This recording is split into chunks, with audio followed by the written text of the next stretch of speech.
நான் இப்போ நின்னுட்ருக்க ஸ்ட்ரீட்ல வந்து பார்த்தீங்கன்னா, ஃபுல்லா ஷோ ஹோம்ஸ் தான் இருக்கு. ஷோ ஹோம்ஸ்னா என்ன? அந்த வீட்டுக்குள்ள அப்படி என்ன இருக்கும்? ஒரு ரூமா நான் உங்களுக்கு எக்ஸ்ப்ளைன் பண்றேன். ஒரு வீடு வாங்கணும்னா, அதுக்கு வந்து எவ்வளோ காசு செலவாகும்? ஒரு வீட்டோட விலை எவ்வளோ? நம்ம வந்துட்டு எதுக்கெல்லாம் எக்ஸ்ட்ரா பே பண்ணணும்? டவுன் பேமெண்ட்லேருந்து க்ளோசிங் காஸ்ட் வரைக்கும் எல்லாத்தையும் நான் உங்களுக்கு எக்ஸ்ப்ளைன் பண்றேன். புது வீடு வாங்குறது பெஸ்ட்டா? இல்ல பழைய வீடு வாங்குறது பெஸ்ட்டா? அப்படின்றதையும் நான் உங்களுக்கு சொல்றேன். நம்ம ஒரு பில்டர் கிட்ட என்னென்ன கொஸ்டின்ஸ் கேட்கணும் அப்படின்றதையும் நான் இந்த வீடியோ ஃபுல்லா சொல்றேன். கடைசி வரைக்கும் இந்த வீடியோ பாருங்க. Welcome to UV studio. நான் உங்க யுவி. வாங்க வீடியோக்குள்ள போலாம். ஷோ ஹோம்ஸ்னா ஒண்ணும் இல்லைங்க. இப்போ வந்து இந்த இடத்துல வந்து ஒரு 50 ஏக்கர் இருக்குன்னு வச்சுக்கங்களேன். ஒவ்வொரு பிளாட்டா வந்து போடுவாங்க. போட்டு அதுக்கு வந்து ஒரு 4, 5 வந்து கன்ஸ்ட்ரக்ஷன் கம்பெனி இருப்பாங்க. அவங்க என்ன பண்ணுவாங்கன்னா, இந்த இடத்துல ஒரு ஆஃபீஸ் போடணும் அப்படின்றதுக்காக ஒரு வீடு மாரியே கட்டிருவாங்க. அந்த வீட்டுக்கு வெளியில கரேஜ் கார் நிறுத்துற இடத்துல வந்து பார்த்தீங்கன்னா, ஒரு ஆஃபீஸ் போட்டுருவாங்க. அந்த ஆஃபீஸ் போட்டுட்டு அதுக்கு உள்ள வந்து பார்த்தீங்கன்னா, அந்த வீடு வந்து எப்படி இருக்கும் அப்படின்றத, உங்க வீடு வந்து இப்படி தான் இருக்க போகுது. நாங்க இப்படி தான் கட்டி தர போறோம். உங்க ரூம் வந்து இப்படி தான் இருக்க போகுது. பெட்ரூம் இப்படி தான் இருக்கும். இங்கே தான் வாஷிங் மிஷின் வைப்போம். அப்படின்றத வந்து நமக்கு வந்து ஒரு பிளானா நமக்கு வந்து போட்டு தராம, அத வந்து ஒரு வீடாவே கட்டி நம்மகிட்ட காமிப்பாங்க. அதுதான் ஷோ ஹோம். ஆனா இந்த வீட்ல வந்து பார்த்தீங்கன்னா, ஒரு இம்பார்ட்டன்ட்டான கேட்ச் இருக்கு. ஒரு பேஸ் பிரைஸ்ல எது எதெல்லாம் நமக்கு வரும், நம்ம எதெல்லாம் வந்து அப்கிரேட் பண்ணணும் அப்படின்றத நான் உங்களுக்கு வீட்டுக்குள்ள போய் காமிக்கிறேன். வீட்டுக்குள்ள போறதுக்கு முன்னாடி வந்து பார்த்தீங்கன்னா, ஃபர்ஸ்ட்டு நெய்பர்ஹுட் எப்படி இருக்குன்னு பார்க்கணுங்க. அதாவது நம்ம வீட்ட சுத்தி என்னென்ன இருக்கு அப்படின்றத பார்க்கணும். நம்ம வீட்டுக்குள்ள ஏதாவது ஒண்ணு இல்ல அப்படின்னா, நம்ம அத அப்கிரேட் பண்ணிக்கலாம். ஆனா இந்த கம்யூனிட்டியில வந்து ஏதாவது ஒண்ணு இல்ல அப்படின்னா, நம்மளால அப்கிரேட் பண்ண முடியாது. அதனால ஃபர்ஸ்ட்டு வந்து நெய்பர்ஹுட் வந்து எப்படி இருக்கு? நமக்கு ஆக்சஸபிளா என்ன இருக்கு? நம்ம ஸ்கூல் பக்கத்துல இருக்கா? ஒரு மெடிக்கல் கிளினிக் பக்கத்துல இருக்கா? ஹாஸ்பிட்டல் பக்கத்துல இருக்கா? அப்படின்றத எல்லாமே பார்க்கணும். ஏன் உங்களுக்கு வந்து பஸ் ஸ்டாப் பக்கத்துல இருக்கான்றத மேற்கொண்டு நீங்க வந்து பார்க்கணும். அப்புறம் வந்து பார்க் அண்ட் பாத்வே வந்து பக்கத்துல இருக்கா? ஏன்னா நம்ம வந்து குழந்தைங்க வந்து வீட்டிலேயே அடைச்சு வச்சிருக்க முடியாது. கண்டிப்பா அவங்க வெளில போய் விளையாடணும்னு ஆசைப்படுவாங்க. அப்போ வந்து ஏதாவது பார்க் வந்து பக்கத்துல இருக்கா? அப்படின்றதையும் நம்ம வந்து பார்க்கணும். அடுத்து வந்து பார்த்தீங்கன்னா, இந்த கம்யூனிட்டியோட ஃப்யூச்சர் டெவலப்மெண்ட் என்ன? அப்படின்றதையும் நீங்க வந்து பார்க்கணும். ஏன்னா, நம்ம வந்து புதுசா ஒரு வீடு வாங்குறோம் அப்படின்னா, அந்த வீடு வந்து பார்த்தீங்கன்னா, ஒரு புது கம்யூனிட்டில தான் அத வந்து கட்டுவாங்க. அப்படின்றப்போ நம்ம வந்து ஃப்யூச்சர்ல என்ன வந்து டெவலப் ஆக போகுது? பக்கத்துல வந்து ஷாப்பிங் காம்ப்ளெக்ஸ் வருதா? இல்ல ஒரு ஸ்கூல் வருதா? அப்படின்றது எல்லாத்தையுமே நம்ம வந்து பார்த்து தான் அந்த வீட வந்து வாங்கணும். வாங்க இப்ப நம்ம வீட்டுக்குள்ள போலாம். நம்ம கரேஜ்லேருந்து உள்ள வந்தோனே, இந்த ஏரியா பேரு தான் வந்து மட் ரூம்னு சொல்லுவாங்க. இது வந்து பார்த்தீங்கன்னா, கரேஜ்லேருந்து நம்ம ஸ்ட்ரெயிட்டா வீட்டுக்குள்ள வர்ற பாதை இது. இங்க வந்து பார்த்தீங்கன்னா, ஒரு கிளாசெட் இருக்கு. நம்ப வந்து கிட்ஸோட school bag, shoes, winter jacket இது எல்லாத்துக்குமே வந்து இந்த பிளேஸ்ல வந்து நம்ம வச்சுக்கலாம். இதுதான் வந்து பார்த்தீங்கன்னா, கரேஜ்லேருந்து வர்ற வழி. இங்க வந்து அவங்க ஆஃபீஸ் போட்டுருக்காங்க. மட் ரூம தாண்டி உள்ள வந்தோம்னா, வீட்டுக்குள்ள நம்ம டைரக்ட்டா போயிரலாம். வீட்டுக்குள்ள போறதுக்கு முன்னாடியே வந்து பார்த்தீங்கன்னா, உள்ள வந்து ஒரு ரெஸ்ட் ரூம் இருக்கு. இது வந்து பார்த்தீங்கன்னா, 3 பீஸ் ரெஸ்ட் ரூமு. ஒரு சிங்க்கு, ஒரு டாய்லெட்டு, ஒரு ஷவர் 3மே இருக்கு. அதை தொடர்ந்து இங்க வந்து பார்த்தீங்கன்னா, இத வந்து ஃப்ளெக்ஸ் ரூம் அப்படின்னு சொல்லுவாங்க. ஒரு சில பில்டர் வந்து மல்டிபர்ப்பஸ் ரூம் அப்படின்னும் சொல்லுவாங்க. இந்த ரூம் வந்து பார்த்தீங்கன்னா, நம்ம என்னவா வேணா யூஸ் பண்ணிக்கலாம். ஒரு பூஜா ரூமா யூஸ் பண்ணிக்கலாம். இல்ல ஆஃபீஸ் ரூமா யூஸ் பண்ணிக்கலாம். கிட்ஸோட ஸ்டடி ரூமாவும் யூஸ் பண்ணிக்கலாம். இல்லன்னா கெஸ்ட் ரூமா யூஸ் பண்ணிக்கலாம். ஜிம் ரூமாவும் கூட யூஸ் பண்ணிக்கலாங்க. ஏன்னா இந்த ரூம் வந்து மல்டிபர்ப்பஸ் ரூம் தான். என்ன வேணாலும் யூஸ் பண்ணிக்கலாம். இங்க வந்து ஒரு கிளாசெட்டும் வச்சிருக்காங்க. இந்த கிளாசெட்ல நம்ம துணிலாம் வச்சுக்கலாம். இல்ல வேற ஏதாவது திங்ஸ் வேணாலும் நம்ம இங்க வச்சுக்கலாம். இந்த ரூம் விட்டு வெளில வந்தோம்னா, அந்த சைட்ல வந்து பார்த்தீங்கன்னா, ஒரு என்ட்ரன்ஸ் இருக்கு. இதுதான் வந்து பார்த்தீங்கன்னா, மெயின் என்ட்ரன்ஸ். ஸ்ட்ரீட் வழியா நம்ம வீட்டுக்குள்ள என்டர் ஆனோம்னா, இந்த வழியா தான் வந்து என்டர் ஆவோம். இங்கேயுமே வந்து பார்த்தீங்கன்னா, ஷூ வைக்க ஸ்டாண்டு, அப்புறம் வந்து ஜாக்கெட் மாட்டுறதுக்கு ஹூக்கு எல்லாமே இங்க நம்ம செட்டப் பண்ணிக்கலாம். அந்த சைட்ல ஒரு என்ட்ரன்ஸ் வந்து பார்த்தீங்களா, அது வந்து பார்த்தீங்கன்னா, கரேஜ் வந்து கார் நிறுத்திட்டு கரேஜ் வழியா உள்ள என்டர் ஆகுறது. இது வந்து ஸ்ட்ரீட் வழியா உள்ள என்டர் ஆகுறது. இந்த மெயின் என்ட்ரன்ஸ் வழியா வீட்டுக்குள்ள என்டர் ஆனோம்னா, இப்போ நம்ம பார்க்குறது வந்து லிவிங் ரூமு. இதுதான் வந்து வீட்டோட ஹார்ட்டுன்னு சொல்லலாம். இங்க பாருங்க, இது வந்து ஒரு ஓப்பன் கான்செப்ட் லேஅவுட்டு. அதாவது கிச்சன், டைனிங் எல்லாமே ஒரே ஸ்பேஸ்ல வந்து கனெக்டடா இருக்கும். இந்த எலக்ட்ரிக்கு அப்படி இல்லன்னா கேஸ் ஃபயர் பிளேஸ் வந்து பார்த்தீங்கன்னா, ஷோ ஹோம்ல ஸ்டாண்டர்டா வருதான்னு நம்ம வந்து செக் பண்ணணும். கால்கரி வின்டர்ல -30 வரும்போது ஃபயர் பிளேஸ் ஒரு பிளெஸ்ஸிங் மட்டும் இல்ல, கம்ஃபோர்ட்டாவும் இருக்குங்க. அப்புறம் நம்ம பார்க்குற இந்த சீலிங்ல இந்த லைட்ஸ் எல்லாம் வந்து பார்த்தீங்கன்னா, இதெல்லாம் வந்து அப்கிரேடடான லைட்ஸு. ஸ்டாண்டர்டான லைட்ஸ் வந்து பார்த்தீங்கன்னா, ரொம்ப பேசிக்கா தான் இருக்கும். நம்ம வேணும்னா இந்த மாரி அப்கிரேட் பண்ணிக்கலாம். அடுத்து ஃப்ளோரிங் பார்க்குறோம். இதுல வந்து பார்த்தீங்கன்னா, இந்த ஹார்ட்வுட் வந்து ரொம்ப ஹை எண்ட் மாடலா இருக்கும். இதே ஸ்டாண்டர்ட்ல வந்து போனோம்னா, இதோட ரொம்ப லோ குவாலிட்டியில தான் வந்து தருவாங்க. அப்புறம் இந்த வாக்-இன் பேண்ட்ரி பாருங்க. நெறைய ஸ்பேஸ் இருக்கு. நெறைய ஷெல்ஃப்ஸும் இருக்கு. இதுல வந்து பார்த்தீங்கன்னா, ரைஸ் பேகு, டாலு, கோகனட் ஆயில்னு ஃபுல் அண்ட் ஃபுல் வந்து நம்ம ஸ்டோரேஜ் ஸ்பேஸா வந்து யூஸ் பண்ணிக்கலாம். இது வந்து உள்ளேயே நடந்து போறனால, நம்ம வந்து எண்டு வரைக்குமே எல்லா பொருளுமே வச்சு நம்ம எடுத்துக்கலாம். அப்புறம் இந்த கிச்சன் பாருங்க. இந்த கிச்சன்ல வந்து quartz counter top, full height cabinets, gas stove, chimney, hood fan, soft close drawers, large island செம்மையா இருக்குங்க. ஆனா, இதில என்ன ஸ்டாண்டர்ட்ன்னு கேளுங்க. கவுண்டர் டாப்ஸ் வந்து பார்த்தீங்கன்னா, ஸ்டாண்டர்ட்ல லேமினேட்ல வரும். குவார்ட்ஸ் வந்து அப்கிரேட் ஆகும். கேபினட்ஸும் வந்து பார்த்தீங்கன்னா, இதில வந்து ஸ்டாண்டர்டு, அப்கிரேடு அப்படின்னு சொல்லியிருக்கு. ஸ்டவ்ல வந்து பார்த்தீங்கன்னா, எலக்ட்ரிக் ஸ்டவ்வு, கேஸ் ஸ்டவ்வுன்னு சொல்லி அதுலயும் வந்து அப்கிரேட் இருக்கு. அப்புறம் ஹூட் ஃபேன் வந்து பார்த்தீங்கன்னா, சிம்னி ஸ்டைல்ல வந்து நம்ம என்ன சிம்னி வேணுமோ அதுக்கு தகுந்த மாரி ஸ்டாண்டர்டும் அப்கிரேடு அதுவுமே இருக்கு. அப்புறம் இங்க விண்டோஸ் இருக்கு பாருங்க. ட்ரிபிள் பேன் விண்டோஸா, டபுள் பேன் விண்டோஸான்னு சொல்லி நம்ம பார்க்கணும். ட்ரிபிள் பேன் விண்டோஸ்னா அது ஒரு அப்கிரேட் ஆகும். ஆனா எனர்ஜி எஃபிஷியன்ட்க்கு ரொம்ப ஒர்த்தா இருக்குங்க. அடுத்து வந்து டைனிங் ஏரியா. இது வந்து பார்த்தீங்கன்னா, கிச்சன் கூடவே வந்து கனெக்டடா இருக்கும். இவுங்க வந்து பார்த்தீங்கன்னா, 6 சீட்டர் டேபிள் வந்து போட்டிருக்காங்க. நம்ம வந்து நம்பக்கு எவ்வளோ சைஸ் வேணுமோ அதுக்கு தகுந்த மாரி 8 சீட்டர், 10 சீட்டர் வரைக்கும் கூட நம்ம வந்து இங்க போட்டுக்கலாம். ஏன்னா, அந்த அளவுக்கு வந்து இங்க ஸ்பேஸ் இருக்கும். அடுத்து வந்து நம்ம இப்போ மாடிக்கு போலாம். மாடியில வந்து பெட்ரூம்லாம் இருக்கும். அதெல்லாம் எப்படி இருக்குன்னு சொல்லி பார்க்கலாம். இங்க பாருங்க, இங்க படிக்கட்டுலலாம் வந்து கார்பெட் போட்டிருக்காங்க. இந்த கார்பெட்ல கூட அப்கிரேடு, ஸ்டாண்டர்ட் அப்படின்னு சொல்லியிருக்கு. நீங்க இதுக்கு அப்கிரேட் போனாலும் உங்களுக்கு வந்து நெறைய காசு வந்து செலவாகும். நம்ம மேல வந்தோனே பார்க்குற மொத ரூம் வந்து பார்த்தீங்கன்னா, இந்த போனஸ் ரூம் தான். இது வந்து அப்பர் ஃப்ளோர்ல இருக்கிற எக்ஸ்ட்ரா லார்ஜ் ரூம்ங்க இது. இத வந்து என்னென்ன விதமா யூஸ் பண்ணலான்னா, ஒரு ஃபேமிலி டிவி ரூமா யூஸ் பண்ணலாம். இல்ல இதையுமே ஒரு இந்த ஆஃபீஸா யூஸ் பண்ணலாம். இல்ல ஒரு இந்த ஸ்டடி ஏரியாவா கூட யூஸ் பண்ணலாம். இத தொடர்ந்து நம்ம பார்க்குறது வந்து பார்த்தீங்கன்னா, ஒரு மாஸ்டர் பெட்ரூமு. இது வந்து பேரண்ட்ஸ் ரூமு. சைஸு பாருங்க, நல்லா பெருசா இருக்கும். இவங்க வந்து ஒரு கிங் சைஸ் பெட் போட்டிருக்காங்க. இதுலயே வந்து பார்த்தீங்கன்னா, ஒரு வாக் இன் கிளாசெட்டு, அப்புறம் வந்து அட்டாச்டு பாத்ரூம்லாம் கூட இருக்கு. இந்த பெட்ரூம் ஒட்டி இந்த பாத்ரூம் இருக்கு பார்த்தீங்களா? இதுல வந்து பாருங்க 2 சிங்க் இருக்கு. அதுக்கப்புறம் ஒரு பாத் டப் இருக்கு. அது கூடயே வந்து பார்த்தீங்கன்னா, நின்னுட்டு குளிக்கிற மாரி ஒரு ஷவர் இருக்கு. அப்புறம் அது பக்கத்தில வந்து பார்த்தீங்கன்னா, டாய்லெட்டும் இருக்கு. இத வந்து பார்த்தீங்கன்னா, 4 பீஸ் பாத்ரூம் அப்படின்னு சொல்லுவாங்க. இது எல்லாமே வந்து பார்த்தீங்கன்னா, இந்த ஷோ ஹோம்ல இது எல்லாம் பிரீமியம் ஃபீச்சர்ஸ்ல வருது. இதே நம்ம வந்து ஒரு ஸ்டாண்டர்ட்ல போனோம்னா, இதில வந்துட்டு சிங்க்லாம் வந்து பார்த்தீங்கன்னா, 1 தான் வரும். அதுக்கப்புறம் கொஞ்சம் கொஞ்சம் திங்ஸ்லாம் வந்துட்டு நமக்கு வந்து ஸ்டாண்டர்ட்ல வரும். பிரீமியமான ஃபீச்சர்ஸ்லாம் வந்து கட் ஆகும். இந்த பாத்ரூம்லேருந்தே வந்து பார்த்தீங்கன்னா, அட்டாச்டு கிளாசெட் இருக்கு. இங்க வந்து நம்ம துணி வச்சுக்கலாம். இத வந்து ஒரு ட்ரெஸ் சேஞ்சிங் ரூமாவும் நம்ம வந்து மாத்திக்கலாம். அப்புறம் மாஸ்டர் பெட்ரூம் விட்டு வெளில வந்துட்டோம் அப்படின்னா, இங்க வந்து ஒரு வாஷிங் மிஷின், ட்ரையர் வச்சுக்கிறதுக்கான ஒரு தனி ஸ்பேஸ் இருக்கு. இது வந்து பார்த்தீங்கன்னா, அப்பர் ஃப்ளோர்லேயே வந்து இருக்கு. அப்புறம் அந்த ரூம் விட்டு வெளில வந்த பிறகு, இங்க வந்துட்டு ஒரு ரூம் இருக்கு. இது என்ன ரூமுன்னு வந்து பார்க்கலாம். இது வந்து பார்த்தீங்கன்னா, ஒரு ஸ்டோரேஜ் ஸ்பேஸ் வைக்கிற மாரியான ஒரு ரூம் இருக்கு. இதில வந்து கொஞ்சம் திங்ஸ்லாம் வச்சுக்கலாம் நம்போ. அப்புறம் இங்க வந்து பார்த்தீங்கன்னா, ஒரு பெட்ரூம் இருக்கு. இது வந்து ஒரு கிட்ஸுக்கான பெட்ரூம். ஷோ ஹோம்ல வந்து இதெல்லாம் டெக்கரேட் பண்ணியிருக்காங்க. நம்மளும் வேணும்னா இந்த மாரி டெக்கரேட் பண்ணி நம்ம வச்சுக்கலாம். பின்னாடி வால்லெல்லாம் வந்து பாருங்க, இந்த கிட்ஸுக்கு தகுந்த மாரி ஒரு டிசைன் போட்டிருக்காங்க. இதுலயே வந்து பார்த்தீங்கன்னா, இவங்களுக்கான ஒரு கிளாசெட்டுமே வந்து இங்க இருக்கு. இந்த ரூமுக்கு தேவையான கிளாசெட் இருக்கு. அப்புறம் இந்த ரூம்லேருந்து நம்ம வெளில வந்தோம் அப்படின்னா, இங்க வந்து ஒரு பாத்ரூம் இருக்கு. இந்த பாத்ரூம்லயே வந்து பார்த்தீங்கன்னா, 2 சிங்க் இருக்கு. அது கூடவே வந்து பார்த்தீங்கன்னா, ஒரு பாத் டப் இருக்கு. அப்புறம் வந்து ஒரு டாய்லெட்டும் இருக்கு. இது வந்து 3 பீஸ் பாத்ரூம்னு சொல்லுவாங்க.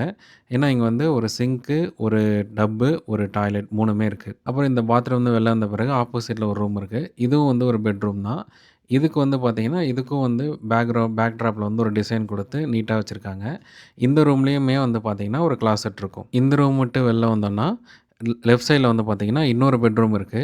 இந்த பெட்ரூமும் வந்து பார்த்தீங்கன்னா, கிட்ஸுக்கானது தான். இல்ல நம்ம வந்து கெஸ்ட்டுக்காகவும் நம்ம வந்து மாத்திக்கலாம்.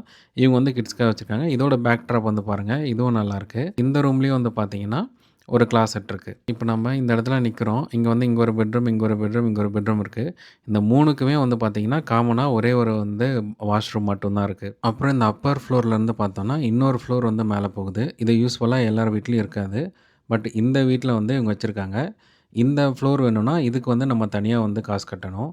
இந்த ஃப்ளோர் வந்து மேல வந்த பிறகு வந்து பார்த்தீங்கன்னா, இங்க வந்து சின்னதா ஒரு மீட்டிங் ரூம் மாரி வச்சிருக்காங்க. இதுலயே வந்து பார்த்தீங்கன்னா, சோஃபா, டிவி எல்லாம் இவங்க போட்டு வச்சிருக்காங்க. நமக்கு வேணுன்ற மாரி நம்மளும் வந்து கஸ்டமைஸ் பண்ணிக்கலாம் இந்த ரூம. அப்புறம் இந்த இடத்துல வந்து பார்த்தீங்கன்னா, ஒரு சிங்க்கும் வச்சிருக்காங்க. சிங்க்கு பக்கத்துல வந்து பார்த்தீங்கன்னா, ஒரு ஃப்ரிட்ஜ் இருக்கு. இந்த ஃப்ரிட்ஜ்ல வந்து பார்த்தீங்கன்னா, கூல் ட்ரிங்க்ஸு இல்ல வந்து மத்த பிவரேஜஸ் ஏதாவது வந்து நம்ம ஸ்டோர் பண்ணி வைக்கிறனா நம்ம வச்சுக்கலாம். அப்புறம் இந்த 2ண்ட் ஃப்ளோர்ல வந்து பார்த்தீங்கன்னா, இங்கேயே வந்து ஒரு பாத்ரூமும் இருக்கு. இது வந்து பவுடர் ரூம்னு சொல்லுவாங்க. ஒரு டாய்லெட்டு, ஒரு சிங்க் இது மட்டும் இருக்கும். இது வந்து 2 பீஸ் பாத்ரூம் அப்டின்னும் சொல்லுவாங்க. அதுக்கப்புறம் இங்க வெளிய வந்து பார்த்தீங்கன்னா, ஒரு பால்கனி இருக்கு. இன்னைக்கு வந்து ஸ்னோ பெஞ்சதுனால எல்லாம் ஸ்னோ கொட்டி கிடக்கு. அதனால ஓப்பன் பண்ண வேண்டாம். இந்த பால்கனி வந்து நம்ம சம்மர்லயும் யூஸ் பண்ணிக்கலாம். இது வந்து செம்மையா இருக்கும். நல்ல வியூவோ, நல்ல காத்தோட்டமா சூப்பரா இருக்கும். இதுக்கப்புறம் நம்ம கீழ இறங்கி அப்படியே நம்ம வந்து மெயின் ஃப்ளோருக்கே வந்துட்டோம். இங்க வந்து லிவிங் ரூம் இருக்கு. இது பக்கத்துலயே வந்து பார்த்தீங்கன்னா, கீழ வந்து ஒரு படிக்கட்டு வந்து போகும். இந்த படிக்கட்டு வந்து எங்கன்னு பார்த்தீங்கன்னா, பேஸ்மெண்ட்டுக்கு வந்து போகுது. இதுதான் வந்து பேஸ்மெண்ட் போற வழி. இங்க ஒரு கதவு இருக்கு பார்த்தீங்களா? இது வீட்டோட சைட்ல வந்து இந்த டோர் இருக்கும். இந்த டோர் வந்து எதுக்காகன்னு பார்த்தீங்கன்னா, சப்போஸ் நம்ம கீழ வந்து ரென்ட்டுக்கு விடுறோம் அப்படின்னா, இவங்களுக்கு வந்து ஒரு டோர் வந்து ஆக்சஸபிளா இருக்கும். இவங்க வந்து வீட்டுக்குள்ள வந்து வர தேவையில்ல கிடையாது. இப்போ இந்த டோர் வந்து ஓப்பன் பண்ணிட்டு வந்தாங்கன்னா, அவங்க டைரக்ட்டா வந்து இந்த படிக்கட்டு வழியா அவங்க வந்து பேஸ்மெண்ட்டுக்கு வந்து போயிரலாம். இங்க வந்து பார்த்தீங்கன்னா, வெளிய வந்து செருப்பெல்லாம் கழட்டி விடுற மாரி ஒரு சின்ன ஸ்பேஸ் இருக்கு. அது பக்கத்துலயே வந்து பார்த்தீங்கன்னா, ஒரு ரூம் இருக்கு. இந்த ரூம் வந்து எதுக்காகன்னு பார்த்தீங்கன்னா, இது வந்து மெக்கானிக்கல் ரூம் அப்படின்னு சொல்லுவாங்க. இங்க வந்து ஃபர்னஸ்லாம் இருக்கும். இந்த ஃபர்னஸ் மூலியமா தான் வீடு ஃபுல்லா ஹீட் வரும். இங்க வந்து பார்த்தீங்கன்னா, ப்ளஸ் வந்து வாட்டர் ஹீட்டரும் இங்க இருக்கும். இந்த ரூம் பக்கத்துல இங்க இன்னொரு ரூம் இருக்கு. இது ஓப்பன் பண்ணி என்ன இருக்குன்னு சொல்லி பார்க்கலாம். இதில வந்து பார்த்தீங்கன்னா, வாஷிங் மிஷின், ட்ரையர் இருக்கு. இது வந்து பேஸ்மெண்ட்ல இருக்கவங்களுக்கான வாஷிங் மிஷின், ட்ரையர். மேல வந்து நான் பார்த்தது வந்து பார்த்தீங்கன்னா, மெயின் ஃப்ளோர் இருக்கவங்களுக்கு, அவங்களுக்கு தனியா வாஷிங் மிஷின், ட்ரையர் அங்க வந்து மேல இருக்கு. இப்ப நம்ம வந்து வீட்டுக்குள்ள போலாம். இங்க உள்ள போன உடனே வந்து பார்த்தீங்கன்னா, சின்னதா ஒரு டைனிங் ஏரியா மாரி இருக்கு. இது பக்கத்திலேயே வந்து பார்த்தீங்கன்னா, கிச்சன் இருக்கு. இந்த கிச்சன் வந்து பார்த்தீங்கன்னா, ரொம்ப சின்னதா இருக்கு பாருங்க. ஏன்னா பேஸ்மெண்ட்ல இருந்தா அப்படிதான் இருக்கும். இங்கேயுமே வந்து பார்த்தீங்கன்னா, ஒரு பேண்ட்ரி இருக்கு. இந்த பேண்ட்ரி வந்து பார்த்தீங்கன்னா, ரொம்ப சின்னதா இருக்கும். இதில வந்து பொருட்கள் வச்சுட்டு நம்ம எடுத்துக்கலாம். இது வந்து வாக்கின் மேல நம்ம பார்த்த மாரி வாக்கின் பேண்ட்ரி கிடையாது. இது கூடயே வந்து பார்த்தீங்கன்னா, இங்கேயே ஒரு ஃப்ரிட்ஜ் வந்துரும் நமக்கு. அப்புறம் வந்துட்டு இந்த டேபிள் வந்துரும். நம்ம திங்ஸ் வச்சுக்கிறதுக்கு, இல்லன்னா வந்து காய்கறிலாம் வந்து சாப் பண்ணுறதுக்கான ஒரு பிளேஸா இருக்கும் அது. அப்புறம் வந்து இங்க ஸ்டோரேஜ் ஸ்பேஸும் இருக்கு.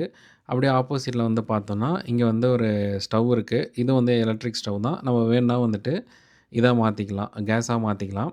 அப்புறம் இங்க மேல வந்து பார்த்தீங்கன்னா, ஒரு அவனும் இருக்கு. இதுதான் வந்து பார்த்தீங்கன்னா, லிவிங் ரூமு. இங்கேயே வந்து பார்த்தீங்கன்னா, சின்னதா ஒரு சோஃபா, ஒரு டிவி வச்சிருக்காங்க. அப்புறம் இங்க ஒரு சின்ன ரூம் இருக்கு. இத நம்ம பெட்ரூமாவும் வச்சுக்கலாம். இல்ல இந்த மாரி வந்து ஒரு ஒர்க் ஸ்பேஸாவும் வச்சுக்கலாம். இந்த ரூம்லயும் வந்து பார்த்தீங்கன்னா, ஒரு கிளாசெட் இருக்கும். அப்புறம் இந்த ரூம் விட்டு வெளில வந்துட்டோம் அப்படின்னா, இங்க இன்னொரு பெட்ரூம் இருக்கு. இதில வந்து பார்த்தீங்கன்னா, ஒரு பெட்டு போட்டிருக்காங்க. இந்த ரூம்ல வந்து பார்த்தீங்கன்னா, ஒரு பெட் வந்து சின்ன பெட்டா தான் போட முடியும். ஒரு கிங் சைஸ் போடுற அளவுக்கான ஒரு ஸ்பேஸ் வந்து இந்த ரூம்ல இல்லன்னு நெனைக்கிறேன். இந்த ரூம்லயும் வந்து பார்த்தீங்கன்னா, ஒரு கிளாசெட் வச்சிருப்பாங்க. ஸோ பேஸ்மெண்ட்ல வந்து பார்த்தோன்னா, ஒரு லிவிங் ரூமு, 2 பெட்ரூம் இருக்கு. இந்த 2 பெட்ரூமுக்கும் காமனா வந்து வெளியில வந்துட்டு ஒரு பாத்ரூம் இருக்கு. இது வந்து 3 பீஸ் பாத்ரூமு. ஒரு சிங்க்கு, ஒரு டாய்லெட்டு, ஒரு பாத் டப் இருக்கு. அவ்வளோதாங்க. இதுதான் வந்து பேஸ்மெண்ட்டு. அவ்வளோதாங்க. நம்ம இப்ப வீடு வந்து பார்த்தோம் பார்த்தீங்களா, அந்த வீட்டோட காஸ்ட் வந்து பார்த்தீங்கன்னா, 7,60,000 கெனடியன் டாலர். அதுவே நம்ம ஊர் காசுக்கு வந்து பார்த்தோம்னா, கிட்டத்தட்ட 5,15 கோடி வருதுங்க இந்த வீடு. இந்த வீட்ல நம்ம வந்து ஃப்ளோர் வந்து பார்த்தோம். லிவிங் ரூமு, டைனிங்கு, கிச்சன் இதெல்லாமே பார்த்தோம். அதுக்கப்புறம் மேல வந்து பார்த்தீங்கன்னா, பெட்ரூமு, ஒரு மாஸ்டர் பெட்ரூமு, அதுக்கப்புறம் ஒரு 3 குழந்தைங்க பெட்ரூமு இது எல்லாமே பார்த்தோம். எக்ஸ்ட்ரா ஒரு போனஸ் ரூமும் பார்த்தோம். அது கீழ வந்து பார்த்தீங்கன்னா, பேஸ்மெண்ட் வந்து பார்த்தோம் பார்த்தீங்களா, நெறையா வீட்ல புதுசா கட்டி தர வீட்ல அந்த பேஸ்மெண்ட் வந்து ஃபினிஷ் பண்ணியே தரமாட்டாங்க. நம்ம அத ஃபினிஷ் பண்ணணும்னா, எக்ஸ்ட்ரா காசு குடுத்து அத ஃபினிஷ் பண்ணணும். அப்படி இல்ல அப்படின்னா, பில்டர் கிட்ட போகாம, வெளியில வந்து இன்னும் கொஞ்சம் ஸ்மால் பில்டர்ஸ் இருப்பாங்க. அவங்க கிட்ட நம்ம கம்மி ரேட்டுக்கு அந்த பேஸ்மெண்ட்ட வந்து நம்ம வந்து ஃபினிஷ் பண்ணிக்கலாம். ஒன்ஸ் நம்ம அந்த பேஸ்மெண்ட்ட வந்து ஃபினிஷ் பண்ணிட்டோம் அப்படின்னா, மறுபடியும் இந்த கவர்மெண்ட் கிட்ட சொல்லி, இந்த மாரி நான் வந்து பேஸ்மெண்ட் ஃபினிஷ் பண்ணிட்டேன் அப்படின்னு சொல்லி லீகலா வந்துட்டு ஒரு சர்டிஃபிகேட் வாங்கணும். அதுக்கப்புறம் தான் நம்மளால வந்து அந்த வீட்ட வந்து வாடகைக்கு விட முடியும். ஷோ ஹோம் பொறுத்தவரைக்கும் பார்த்தீங்கன்னா, இருக்கிறது எல்லாமே மக்களோட பார்வைக்கு அட்ராக்டிவா இருக்கணும் அப்படின்னு சொல்லிட்டு, உள்ள நம்ம பெட்டு போட்டிருக்கிறதா இருக்கட்டும், அதுக்கப்புறம் வந்துட்டு இந்த ஃப்ளோரிங்கா இருக்கட்டும், எல்லாமே வந்து பார்த்தீங்கன்னா, கொஞ்சம் வந்து பிரீமியமான குவாலிட்டியில வந்து போட்டிருப்பாங்க. ஆனா நம்ம போயிட்டு இந்த $7,60,000 வந்து நம்ம வீடு கேட்டோம் அப்படின்னா, அது வந்து நெறையா விஷயங்கள வந்து ஸ்டாண்டர்டான ஒரு குவாலிட்டியில தான் நம்ம வரும். அவங்க போட்டிருந்த ஃப்ளோரிங் வந்து பார்த்தீங்கன்னா, கொஞ்சம் ஹை குவாலிட்டியான ஃப்ளோரிங். இப்ப அதுவே வந்துட்டு பேஸ் பிரைஸ்க்குள்ள ஃப்ளோரிங் வந்து பார்த்தீங்கன்னா, கம்மியா இருக்கும். அப்புறம் கிச்சன்ல வந்து அந்த ஐலேண்டர்ல வந்து பார்த்தீங்கன்னா, அந்த குவார்ட்ஸ் கல் வந்து போட்டிருந்தாங்க. அதுவே வந்து ஸ்டாண்டர்டா நம்ம வந்து போனோம் அப்படின்னா, அதோட குவாலிட்டியுமே வந்து கொஞ்சம் கம்மியா இருக்கும். அது மட்டும் இல்ல, இந்த மாரி வந்து லைட்டிங்ஸு, கேபினெட்ஸு, அதுக்கப்புறம் வந்துட்டு பேஸ்மெண்ட்டு, அதுக்கப்புறம் ஸ்டேர்கேஸ்ல போடுற அந்த கார்பெட்லேருந்து எல்லாமே வந்து நம்ம ஸ்டாண்டர்டுக்கும், அப்கிரேடுக்கும் வந்து வித்தியாசம் ஆகுங்க. அதனால நீங்க ஒவ்வொரு விஷயமும் அப்கிரேட் பண்ணுறப்போ, உங்களுக்கு வந்து ஆயிரக்கணக்கான டாலர்ஸில் வந்துட்டு உங்களுக்கு வந்து காசு வந்து ஆட் ஆகிட்டே போயிட்டுருக்கும். இப்போ நம்ம போய் ஒரு வீடை பார்க்குறோம், நமக்கு அந்த வீடு பிடிச்சிருச்சு, அந்த ஏரியாவும் பிடிச்சிருச்சு, சரி நம்ம இந்த ஏரியாவில் ஒரு வீடு வாங்கலாம் அப்படின்னு நினைக்கிறீங்க அப்படின்னா, அடுத்து வந்து நம்ம ஃபஸ்ட்டு வந்து டவுன் பேமெண்ட் போடணுங்க. இந்த டவுன் பேமெண்ட் வந்து பார்த்தீங்கன்னா, ஒரு வீடோட விலை வந்து $5,00,000 கீழே இருக்குது அப்படின்னா, மினிமம் வந்து 5% டவுன் பேமெண்ட் போடணுங்க. அது 5,00,000 மேலே இருக்குது அப்படின்னா, நம்ம வந்து மினிமம் வந்து ஒரு 10% டவுன் பேமெண்ட்டாவது நம்ம வந்து போட சொல்லி அவங்க வந்து எதிர்பார்ப்பாங்க. 20% கீழே வந்து டவுன் பேமெண்ட் போட்டோம் அப்படின்னா, மார்கேஜில் வந்து மார்கேஜ் இன்சூரன்ஸ் அப்படின்னு சொல்லி அதுக்கு வந்து தனியாக காசு பிடிப்பாங்க. அது வந்து நம்ம போடுற டவுன் பேமெண்ட் பொறுத்து. இப்போ ஒரு 5%னா அது ஒரு பர்சன்டேஜ் கணக்கு இருக்குது. 10%னா அதுக்கு ஒரு பர்சன்டேஜ் கணக்கு இருக்குது. நம்ம ஒரு 15%லேருந்து 20% 19%க்குள்ளே போடுறோம் அப்படின்னா, அதுக்கும் ஒரு கணக்கு இருக்குது. நம்ம 20%க்கு மேலே போட்டோம் அப்படின்னா, அந்த மார்கேஜ் இன்சூரன்ஸ் வந்து வராது. இல்லை அப்படின்னா, அந்த மார்கேஜ் இன்சூரன்ஸ் வந்து நம்ம வீடு வாங்குறப்ப அதுவும் ஆட் ஆகிக்கும். அடுத்து வந்து பார்த்திங்கன்னா, பில்டர் டெபாசிட்னு சொல்லி ஒன்று கேட்பாங்க. இப்போ நம்ம ஒரு பில்டர் கிட்ட போகிறோம் அப்படின்னா, அந்த பில்டர் வந்துட்டு எனக்கு வந்து ஒரு $10,000 வந்து டெபாசிட் பண்ணுங்கள், $20,000 டெபாசிட் பண்ணுங்கள் அப்படின்ற மாதிரி கேட்பாங்க. அந்த டெபாசிட் அமௌண்ட் வந்து பார்த்திங்கன்னா நம்ம ஃபைனலாக வந்து வீடு கொடுக்கையில் நம்ம டவுன் பேமெண்ட்டில் வந்து ஆட் பண்ணிப்பாங்க. நெக்ஸ்ட் வந்து பார்த்திங்கன்னா க்ளோசிங் காஸ்ட். இப்போ எல்லாமே முடிஞ்சிருச்சு, வீடு உங்களுக்கு ரெடி ஆயிடுச்சு, நீங்கள் வந்து பொசிஷன் வந்து ஆகலாம் அப்படின்ற மாதிரி சொல்லிட்டாங்கன்னு வச்சுக்கோங்களேன்.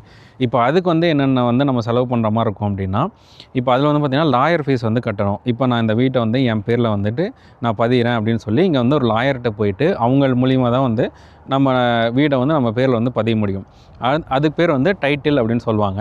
இப்போ அந்த டைட்டில் நம்ம பேரில் வந்து வாங்குறதுக்கு அதுக்கு வந்து தனியாக ஃபீ வந்து பே பண்ணணும். அப்புறம் வந்து பார்த்திங்கன்னா ஒரு புது வீடாக இருக்க பட்சத்தில் நம்ம வந்து ஹோம் இன்ஸ்பெக்ஷன் பண்ண தேவையில்லை, பட் ரெக்கமெண்டட் தான். பட் அதுக்கும் வந்து பார்த்திங்கன்னா ஹோம் இன்ஸ்பெக்ஷனுக்கு நம்ம ஒரு அமௌண்ட் வந்து அதுக்கும் வந்து பே பண்ணணும். இது இல்லாமல் வந்து பார்த்திங்கன்னா நமக்கு வந்து ப்ராப்பர்ட்டி டேக்ஸ் வந்து இயர்லி ஒன்ஸ் வந்து பே பண்ணணும், யூட்டிலிட்டி பில்ஸ் வந்து பே பண்ணணும். இது எல்லாமே வந்து பார்த்திங்கன்னா க்ளோசிங் காஸ்ட் மொத்தம் கிட்ட எவ்வளோ வரும்னு பார்த்திங்கன்னா ஒரு $3,000 டு ஒரு $5,000 வருங்க. நீங்கள் வாங்க போகிற வீடு வந்து ஒரு கம்யூனிட்டியில் இருக்குது அப்படின்னா அந்த கம்யூனிட்டிக்கு வந்து ஒரு அசோசியேஷன் இருக்கும், அசோசியேஷன் ஃபீஸும் நம்ம வந்து பே பண்ணுற மாதிரி இருக்கும். வீடெல்லாம் வாங்கியாச்சு. இப்போ டோட்டலாக நம்ம பார்த்ததும் பார்த்தீங்கன்னா டவுன் பேமெண்ட் போடுவோம், அப்புறம் வந்து பில்டருக்கு வந்து ஒரு டெபாசிட் அமௌண்ட் தருவோம், அதுக்கப்புறம் க்ளோசிங் காஸ்ட் இருக்குது, அதுக்கப்புறம் வந்து லேண்ட்ஸ்கேப்பிங் இருக்குது. இவங்க வந்து வீடு நம்ம கட்டி முடிச்சோடனே மேலாப்பில் வந்து மண்ணு கொட்டிடுவாங்க.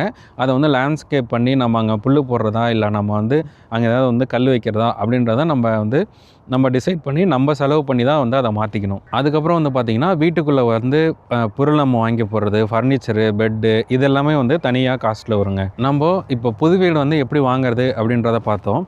இப்போது எந்த இடத்துல வந்து புது வீடு வாங்கணும், எப்போ வந்து நம்ம பழைய வீடு வாங்கணும் அப்படின்றத நான் வந்து சொல்கிறேன்.